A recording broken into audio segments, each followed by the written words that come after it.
At 32, I learned that a family can beg you to come home and still never plan to make room for you.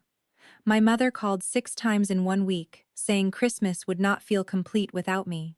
I used the last of my vacation days, paid holiday airfare, crossed 3 time zones, and drove through sleet to reach the mountain house they had rented in Virginia. The first thing she said when she opened the door was, "Perfect. You can stay with the kids while we go out." My suitcase was still in my hand. My sister had already labeled the cough medicine, laid out pajamas, and written the children's bedtime routine on the refrigerator. My brother laughed and said, "At least somebody finally found a use for your expensive emergency management degree." My father checked his watch because their dinner reservation was in 20 minutes. My 5-year-old niece looked up at me and asked whether I would be sleeping in the little room beside the washing machine. When I said nobody had asked me to babysit, my mother's face hardened and she whispered, "Do not ruin Christmas before you even take off your coat."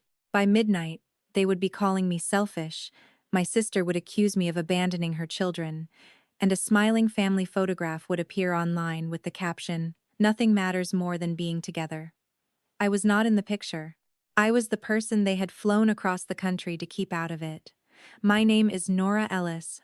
I live in Seattle and work as an emergency housing coordinator for a nonprofit that helps families displaced by wildfires, floods, apartment fires, and winter storms.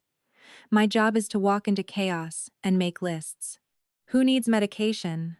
Who has pets? Which roads are open? Which hotels have rooms? Which family needs a crib, a wheelchair ramp, or a translator? I can build a temporary shelter plan in less than an hour, while 3 agencies argue over who approved the original request. People at work call me calm. My mother calls me capable. Those two words sound similar, but in my family, capable never meant respected. It meant available. My parents, Carolyn and Dean Ellis, lived outside Richmond, Virginia, in the same 2-story colonial where my sister, brother, and I grew up. My older sister, Melissa, was 36, married to a pharmaceutical sales representative named Brent, and mother to Oliver and Sophie. My younger brother, Tyler, was 29 and had spent most of his adult life announcing new careers. He had been a real estate photographer, a personal trainer, a podcast producer, and, for 9 months, the founder of a meal prep company that produced more logo samples than meals. Our parents described Melissa as devoted, Tyler as creative, and me as independent. Independent was another beautiful word that hid an ugly arrangement. Melissa needed help. Tyler needed encouragement. My parents needed someone reliable. Nora could handle herself. That meant my birthdays could be moved, my plans could be interrupted, and my money could be treated like an emergency family fund. I was 21 the first time I understood that my time belonged to everyone except me. Melissa was getting married at a vineyard outside Charlottesville. I was not included in the bridal party because, according to her, I looked uncomfortable in photographs and would not enjoy the attention. But on the wedding morning, she handed me a binder, 3 vendor numbers, and the keys to the bridal suite. When the florist delivered the wrong centerpieces, I fixed it. When Tyler forgot his dress shoes, I drove 40 minutes to retrieve them. When Mom's zipper broke, I found a seamstress at the hotel. During the family photograph, I was in the parking lot arguing with the bakery about a missing cake tier. The framed picture still hangs in my parents' hallway. Mom, Dad, Melissa, Tyler, and Brent are smiling beneath golden lights. When I once asked why nobody waited for me, Mom said, "Honey, you were doing what you do best." I smiled as if that were a compliment. At 25, I used my emergency savings to cover Tyler's rent after his first business failed. Dad promised he would repay me within 3 months. He never did. When I mentioned it at Thanksgiving, Mom said money should not come between siblings and reminded me that I had a steady job while Tyler was rebuilding his confidence. 2 years later, Mom volunteered me to organize our parents' anniversary dinner for 60 guests. I designed invitations, booked the room, arranged the food, and paid the deposit when Dad's card was declined. During the toast, Tyler thanked Melissa for making the celebration special. Nobody mentioned me. I washed serving trays in the church kitchen while everyone posed for pictures. The pattern was never dramatic enough to justify leaving. It was built from small extractions, a ride from the airport, a weekend with the children, a bill covered temporarily, a holiday meal cooked while everyone else visited. Each request arrived wrapped in affection and urgency. Each refusal was treated like evidence that moving to Seattle had changed me. When I accepted the emergency housing job and moved west, Mom cried for weeks. She said the family needed me closer. What she meant was that distance made access less convenient. For the first 2 years, I still flew home several times annually. I spent most trips solving problems. Then wildfire seasons became longer. My work grew heavier. I began saying no. That was when my family's version of me changed. I was no longer independent. I was distant. I had forgotten where I came from. I cared more about strangers than my own blood. The December before that Christmas, a severe storm displaced hundreds of families from manufactured home communities east of Seattle. I worked 16 days without a full day off. I missed Thanksgiving in Virginia because one temporary shelter lost heat and 70 people needed to be relocated before nightfall. Mom called while I was standing in a high school gym surrounded by cots and donated blankets. She said everyone was disappointed. In the background, Melissa asked who would make Dad's oyster stuffing. I explained what was happening. Mom answered, "There will always be another emergency, Nora. You only get one family." That sentence followed me for weeks. When the shelter finally closed, guilt had already done its work. So when Mom began calling about Christmas, I listened. She said they had rented a restored farmhouse in the Shenandoah Valley for 5 nights. There would be snow, board games, a tree, a holiday train ride, and dinners together. She said Oliver and Sophie missed me. Dad sent a message saying, "Come home, kiddo. No chores, just family." Melissa wrote that she wanted the children to know their aunt as more than a face on a screen. Tyler sent a photograph of the farmhouse and said he had saved me the room with the best view. I wanted to believe them. More accurately, I wanted to believe I had finally earned the version of family I had spent years serving. I used vacation days. I had been saving for a spring trip to Vancouver. The airfare cost nearly $900. I bought gifts for everyone.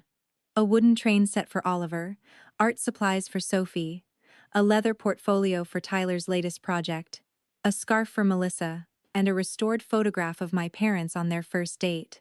For myself, I bought a small silver ornament shaped like a house. I imagined hanging it on the tree with Mom. The first flight was delayed in Denver. My luggage arrived on a different carousel. The rental car desk had one vehicle left, a compact sedan with tires that made me nervous on icy roads. I drove 2.5 hours through freezing rain, while Mom sent messages asking when I would arrive. None said drive safely. They said, "Please hurry," and "We can't leave until you get here." I assumed they had planned dinner around me. By the time I reached the farmhouse, the sky was dark and my shoulders ached from gripping the wheel. Warm light shone through tall windows, a wreath hung on the door. For one hopeful second, it looked exactly like the Christmas I had imagined. Then Mom opened the door wearing a velvet coat and carrying an evening bag. She did not hug me. "Perfect," she said. "You made it." She stepped aside and pointed toward the living room. Oliver lay on the couch coughing beneath a blanket. Sophie sat on the rug with dried tears on her cheeks and applesauce on her sweater. "You'll stay with them tonight," Mom continued. "The rest of us have tickets for the candlelight tour at Montpelier and dinner afterward. We need to leave in 20 minutes. I laughed because the alternative was understanding immediately. "What?" Melissa appeared from the hallway, fastening an earring. "They both started feeling sick this afternoon. We thought about canceling, but the tickets are non-refundable." "You thought I would babysit. You're here," she said, as though that answered everything. "I just got off a plane. The children love you. That does not mean you can assign them to me without asking." Tyler came down the stairs in a blazer and smirked. "Nora organizes housing for 200 strangers at a time. 2 kids should be easy." Dad stood near the fireplace, checking the reservation on his phone. He avoided my eyes. That hurt more than Tyler's joke. Dad had sent the message promising no chores. He knew. They all knew. The medicine schedule was already written on the refrigerator. Pull-ups, pajamas, extra blankets, and snacks had been arranged before I landed. My arrival was not a family reunion. It was a shift change. I asked where my ticket was.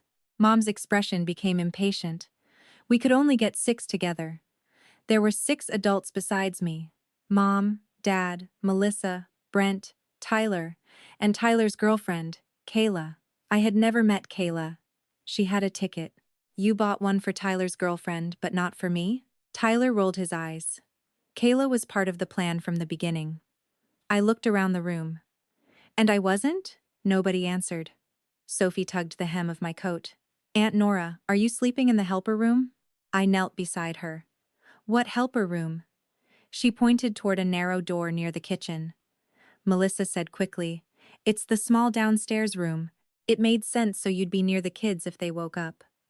The room contained a twin bed, a stacked washer and dryer, and no window. Tyler had told me they had saved the room with the best view. Apparently the view was of detergent. I stood and asked when they had decided all this. Melissa crossed her arms. Why does everything have to become a confrontation?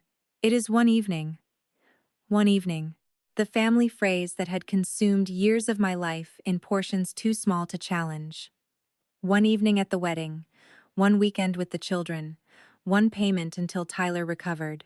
One holiday where everyone needed me to be flexible. Mom lowered her voice. Nora, please don't begin. Your sister has been exhausted. She deserves one beautiful night with her husband. Do I?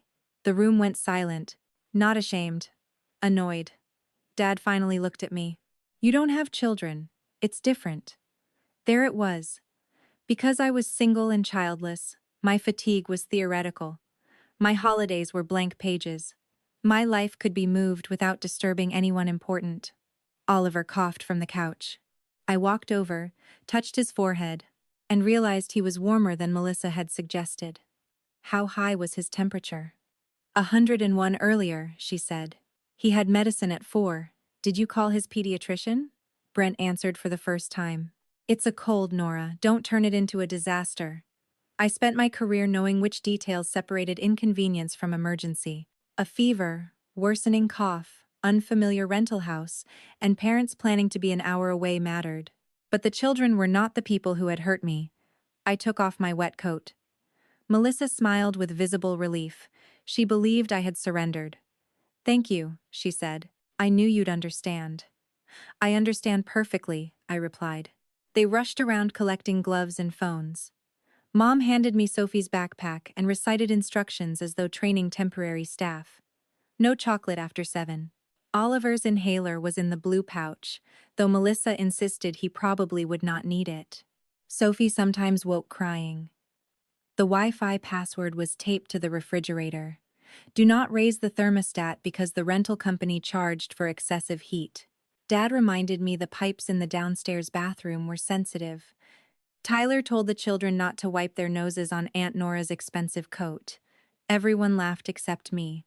Before leaving, Mom kissed the children and said, Be good for Aunt Nora. She came all this way to help.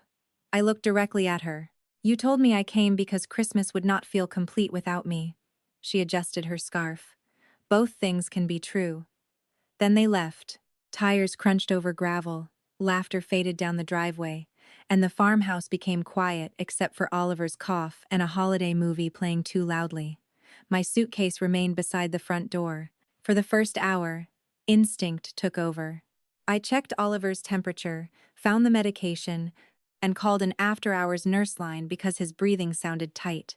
The nurse advised fluids, monitoring, and use of the prescribed inhaler if wheezing increased. I made honey water and persuaded him to take small sips. Sophie cried because Melissa had left her stuffed rabbit in the car.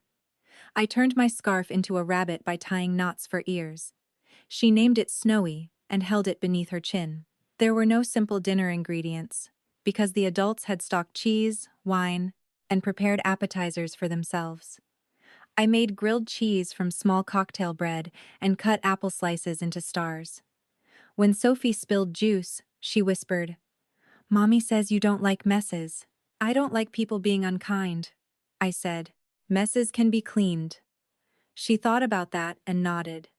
The children softened me and sharpened my anger at the same time. Every task proved my family had been correct about one thing: I could handle it. What they never understood was that ability did not equal consent. At 8:13, Melissa texted, "How are my babies?" I replied with Oliver's temperature and the nurse's advice. She answered with a heart emoji and, "You're the best." Mom sent a photograph of the 6 adults beneath thousands of white lights.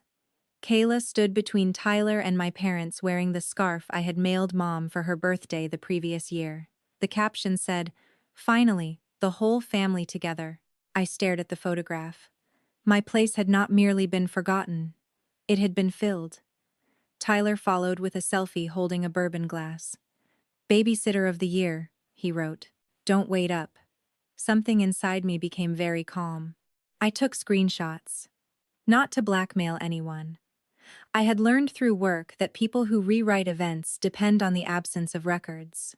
I photographed the medication schedule, the prepared children's bags, and the tiny room assigned to me. Then I opened the rental binder on the kitchen counter. Beneath restaurant menus and hiking maps was a list of local services, including a licensed holiday childcare agency that worked with the property company. I called. A woman named Denise answered. I explained that 2 children were ill but stable, their parents were reachable, and I needed a sitter until the parents returned. I made clear that I would remain until the sitter arrived and that the children would not be left alone. The holiday rate was high. I gave my card for the initial call-out fee and instructed the agency to transfer further billing to Melissa when she confirmed. Denise said a sitter named April could arrive within 45 minutes. I booked the last available room at a small inn 12 miles away. Then I sat beside Oliver until his breathing settled. At 9:30, both children were asleep on the couch under a red plaid blanket. Sophie clutched my scarf rabbit. April arrived, carrying identification, agency paperwork, and a tote bag of books. She was in her 50s, calm and clearly experienced. I showed her the medications, gave her both parents' numbers, explained the nurse's advice, and stayed while she called Melissa to confirm responsibility. Melissa answered on the 3rd attempt. I heard April say, "Your sister has arranged temporary coverage, but I need a parent to authorize ongoing care." Melissa's voice rose loudly enough to hear across the kitchen. April remained professional. "You can return home, or you can authorize the service. The children are safe." After several minutes, Melissa authorized 1 hour and said they were leaving the restaurant. I paid the agency's call-out fee because the children should never carry the cost of adult selfishness. I wrote a note on the refrigerator. "The children are safe with a licensed sitter. Melissa confirmed she is returning. I came as your daughter and sister, not as staff. I will not stay in a laundry room after being excluded from a trip I was told was a family Christmas. I am leaving for the inn. The remaining sitter bill belongs to the parents." I picked up my suitcase, placed the silver house ornament beside Mom's photograph, then changed my mind and put it back in my bag. They did not get to keep the symbol of a home they had not offered me. My phone began vibrating before the rideshare reached the highway. Melissa called first, then Mom, Dad, Tyler, and Brent. I answered only after I was seated in the back of the car and the farmhouse had disappeared behind the trees. Melissa screamed, "Where are you?" "On my way to a hotel. You left my sick children with a stranger." "I left them with a licensed sitter you authorized, and you said you were returning. Do you know what she charges? Come home quickly and the total will be smaller." Mom took the phone. "Nora Ellis, turn around. This is unbelievably cruel." Inviting me under false pretenses was cruel. Dad's voice came next, hard and familiar. "You agreed to stay when we left. I agreed to keep the children safe. They are safe. Family helps family. Family asks." Tyler laughed in the background. "She always needs a dramatic exit." "I have your babysitter message, Tyler." The laughter stopped. Mom asked whether I was threatening them. "No, I am preserving the truth because tomorrow you will tell everyone I abandoned 2 children." Melissa began crying. Oliver is sick. Sophie will wake up and panic. How can you punish them because you are mad at me? I told April to tell them I love them. Their mother is on her way. That is not punishment. Brent shouted that their dinner had been prepaid. Dad said I was wasting everyone's money. Mom said they had begged me to come because they needed family. You needed coverage, I replied. Those are not the same thing. Her voice softened into the tone that had controlled me since childhood. Honey, you don't understand how exhausted Melissa is. You don't have children. Your life is different. My life is not empty space between your emergencies. Silence followed. I continued before courage could drain away. I used vacation days. I spent $900. I drove through freezing rain. You had no ticket for me, no room for me, and no intention of asking. Kayla, whom I have never met, was included before your own daughter. Then you opened the door and handed me medicine instructions. Dad said, "What did you expect us to do? Cancel everything because 2 children caught a cold? I expected you to call before I crossed the country and ask whether I was willing to help. I expected one person to greet me like they were glad I existed." Tyler muttered that I was making Christmas about myself. Being included in the family Christmas I was invited to is not making it about myself. Everyone began speaking at once. Melissa blamed the children's illness. Mom blamed holiday stress. Dad blamed my job for making me controlling. Tyler said Seattle had made me self-righteous. I let them speak until their voices blurred. Then Mom asked the question that ended the conversation. What are we supposed to tell people when they ask why you aren't in the pictures? Even after everything, her concern was the picture. Tell them the truth, I said. Tell them you flew me across the country to work a shift you never asked me to take. That makes us sound terrible, then consider why. I ended the call. The inn sat beside a frozen creek and had 12 rooms, a stone fireplace, and a wreath decorated with dried oranges. An older man at the front desk looked at my wet coat and asked whether the roads were bad. The roads were manageable, I said. The family was rough. He nodded with the solemn understanding of someone who had worked Christmas hospitality for years. Soup and cornbread in the lounge until 10, he said. That simple kindness nearly broke me. A stranger had offered warmth without turning it into an obligation. In my room I changed clothes and sat on the bed while messages arrived. Mom, your father is furious. Dad, this is immature. Tyler, you proved you only care about yourself. Melissa, Sophie woke up asking why you left. I hope you're proud. April texted separately. Mom has returned. Children are settled. Oliver's temperature is down. You are no longer responsible. I read the final sentence several times. You are no longer responsible. I had spent my whole life believing responsibility followed me like a shadow. If I saw a problem and could solve it, refusing felt immoral. But capability does not create ownership. Seeing a burden does not mean you must allow someone to place it on your back. I went downstairs and ate vegetable soup beside the fire. Around me, strangers played cards and read books. Nobody needed me. Nobody praised my independence before handing me a task. Memories surfaced differently in that quiet. At Melissa's wedding, nobody had forgotten me in the photograph. They had valued the work I was doing more than my presence. When Tyler failed to repay me, my parents had not misunderstood fairness. They had decided his confidence mattered more than my savings. Every time Mom called me capable, she was explaining why my limits should move. I had participated too. I had smiled, solved, and returned, because being useful felt safer than asking whether I was loved. My phone buzzed again. Dad wrote, "The sitter cost Melissa almost $400. You should reimburse her." I laughed into my soup. Their inconvenience had become an invoice addressed to me. I replied, "I paid the call-out fee. Melissa paid for childcare she chose to need. I will not reimburse her." Tyler messaged that I had ruined the only night Kayla could meet the whole family. "She met the whole family," I answered. I was the person missing. Then I muted him. Christmas Eve morning arrived clear and bright. Snow covered the creek banks. For the first time in years, I woke on a holiday without someone else's task already pressing against my chest. I ordered breakfast, took a long shower, and called the airline. One seat remained on an evening flight to Seattle. I booked it before guilt could negotiate. At 10, I called Mom. She answered immediately. "Where are you?" "At the inn. I'm flying home tonight," she gasped. "No, absolutely not. We will move past last night, and you will come back for Christmas dinner.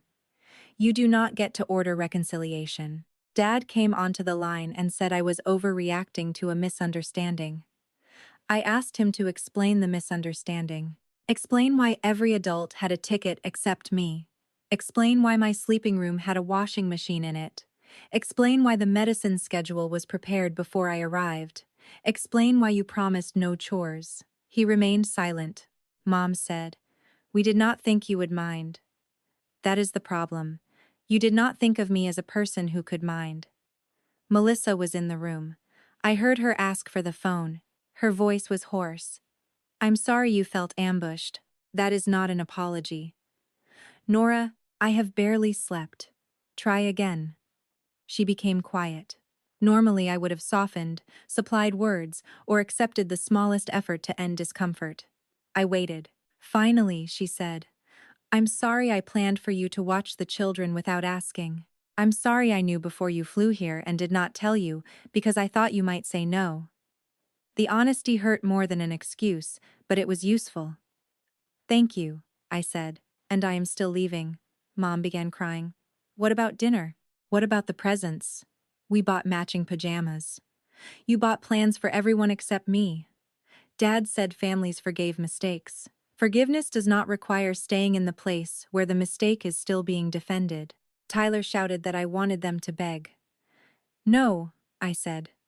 "I wanted an invitation that was real. Now I want distance."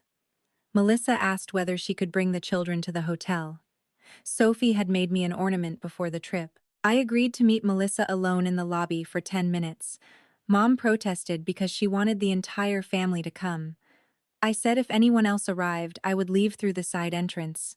An hour later, Melissa entered carrying a paper bag. Without makeup and expensive holiday clothes, she looked exhausted in a way I recognized. She handed me the bag. Inside was a crooked wooden star covered in blue glitter. "Aunt Nora" was written across it in Sophie's uneven handwriting. Beneath it was a card from Oliver. "Thank you for making the honey drink." My eyes filled. Melissa said the children believed I left because they were sick. Then correct that immediately. I tried. "Do not tell them adult conflict is their fault. Tell them I love them and adults must ask before making plans for other people." She nodded. We sat near the lobby fireplace. For the first time, no parent or brother was present to tell us what the conversation meant. Melissa admitted Mom had suggested the arrangement in November. The tour tickets were nearly sold out. Melissa worried the children might become tired or sick, and Mom said I could stay behind because I liked being needed. "Did you think that was true?" I asked. "I thought you liked helping. Helping is something I choose. Being used is something you arrange." She looked down. "I know that now. You know it because I left. Would you know it if I had stayed?" Her silence answered. Then she said something I did not expect. "I think I learned to survive in this family by making sure Mom's pressure landed on somebody else." She described how Mom criticized her parenting, weight, and marriage, then praised her whenever she followed the family script. Asking me to babysit had been easier than admitting to Mom that she could not manage the perfect holiday. It did not excuse her, but it revealed the system. Melissa survived by passing pressure downward. Tyler survived by turning everything into a joke. Dad survived by allowing Mom to manage every emotion. I survived by fixing. "What happens now?" she asked. "You return to your children. You stop using them as messengers. You ask before requesting help. And you accept that I may say no. Will you still talk to them?" "Yes, when I choose." Loving them is not the same as being permanently on call. Melissa wiped her face. "Mom is going to say you are breaking the family." The family broke every time my value depended on what I could provide. I am simply not hiding the cracks anymore. We hugged briefly. It did not erase anything. An apology is a beginning, not a reset button. After she left, Mom sent a voice message. Her crying was quieter. She said she did not know when they had begun, assuming I would always handle whatever nobody else wanted. Maybe because you always did, she said. That doesn't make it right. She asked how to fix Christmas. I replied, you do not fix it by forcing me back, you change what happens after Christmas. Then I turned off my phone and went to the airport. I carried Sophie's glitter star and my silver house ornament in my personal bag, so neither could be lost. On the flight, blue glitter covered my coat sleeve. I thought about brushing it away, then left it. The children's love had never been the trap. The adults' entitlement was. I landed in Seattle shortly before midnight. My apartment was cold and dark. I had no tree, so I hung both ornaments from the tall rosemary plant near my kitchen window. I made tea and sat on the floor beside my suitcase, waiting for regret. Grief came instead. I grieved the farmhouse Christmas I had imagined, the family photograph I would never enter, and the belief that enough service could one day earn a place at the table. But beneath the grief was space, quiet, unfamiliar space where my own life could exist without waiting for the next request. The following weeks were messy. Tyler sent a long message calling me dramatic and ungrateful. I blocked him. Dad tried to resume ordinary conversation without acknowledging what happened. I told him we could speak after he was willing to discuss his role honestly. Mom sent photographs of Christmas dinner. In one, my empty place at the table was visible. In another, Kayla wore matching pajamas with the family. The caption online read, "Christmas reminds us to forgive and hold each other close." I did not comment. Public arguments would have returned me to their performance. I wanted change, not an audience. Relatives called. An aunt said Mom had cried through Christmas morning. A cousin said Melissa already had enough pressure. I answered each person once.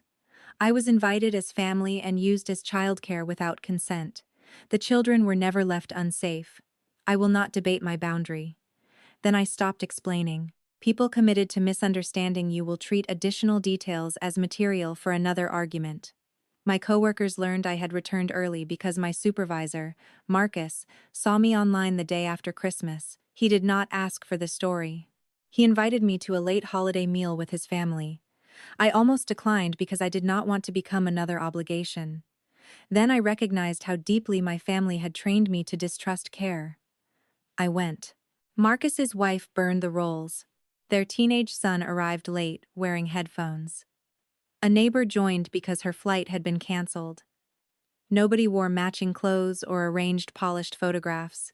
Before dinner, Marcus said, "We're glad you're here." No task followed. I had to look down at my plate because those 5 words hurt more than every accusation from Virginia. In January, Melissa called and asked whether the children could video chat.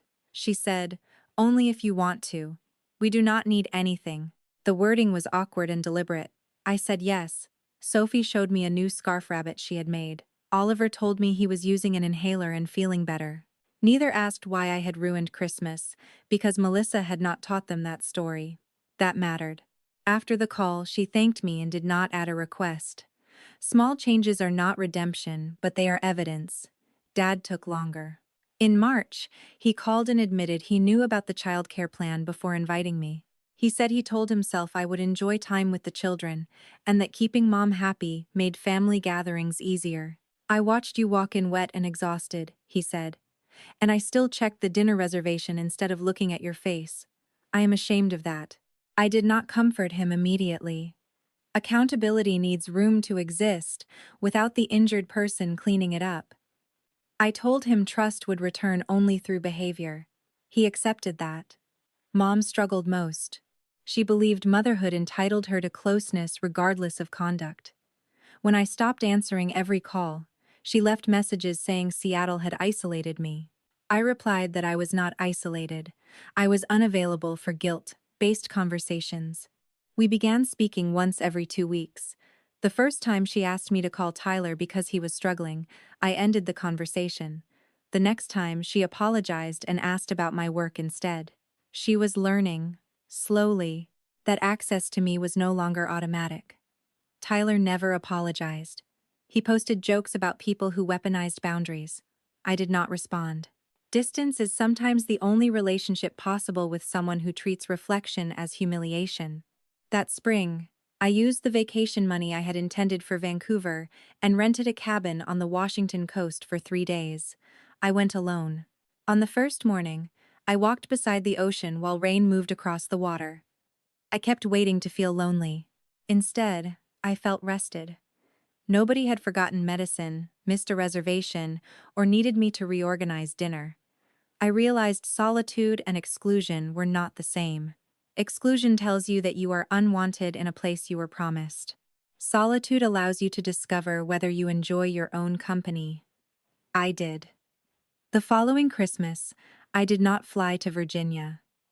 I hosted a small dinner in Seattle for Marcus's family, 2 coworkers, and a woman from my apartment building whose children lived overseas. We cooked too much food and forgot to warm the pie. The silver house ornament hung on a real tree beside Sophie's blue star. Before dinner, Melissa called with the children. They wore pajamas, but not matching ones. Sophie asked, "Are you off duty this Christmas, Aunt Nora?" I laughed. "Completely off duty." Oliver said, "Good. You should get presents instead." Melissa looked embarrassed, then smiled. "He's right." Mom and Dad joined the call for 5 minutes. Mom said she missed me but did not ask me to return. Dad wished my guests a Merry Christmas. It was not the family I had imagined as a child. It was more honest. After the call, Marcus's wife asked whether I wanted to be in the group photograph. My instinct was to volunteer to hold the phone. Then I stopped. We used the timer. I stood in the middle, not because I demanded the center, but because nobody needed me outside the frame performing a service. The photograph was imperfect. Someone blinked. A chair blocked part of the tree. Blue glitter from Sophie's ornament was visible on my black sweater. It became my favorite Christmas picture. I used to believe love was proven by how quickly I responded when people needed me. My family praised the same belief because it made my labor easy to access. But self-worth is not measured by how exhausted you can become without complaining. Being dependable does not mean being disposable. Being childless does not make your time less real. Being single does not make your holidays public property. Being capable does not mean every crisis belongs to you. I did not abandon Oliver and Sophie. I secured safe care, remained until help arrived, and ensured their mother returned. What I abandoned was the role my family had written for me without permission. Helper, lender, planner, driver, emergency contact, invisible sister, and missing person in every photograph. Leaving the farmhouse did not destroy Christmas. It exposed how much of their peace depended on my silence. Sometimes saying no will make people cry. Sometimes it will make them miss a reservation, pay a bill they expected you to absorb, or explain an empty chair. Their discomfort does not automatically mean your boundary is cruel. It may simply mean the old arrangement benefited them more than they were willing to admit. I still love my family. That is not the same as returning to the old system. I love Melissa enough to let her become responsible for her own choices. I love my parents enough to require honesty instead of performance. I love the children without turning that love into unlimited access for the adults. And I love myself enough to leave when an invitation becomes an assignment. So tell me honestly, if your family begged you to fly across the country for Christmas, only to reveal that you had been invited as unpaid childcare while everyone else enjoyed the trip, would you stay for the children and keep the peace, or would you arrange safe care, walk out, and let the adults finally carry the weight they had always placed on you?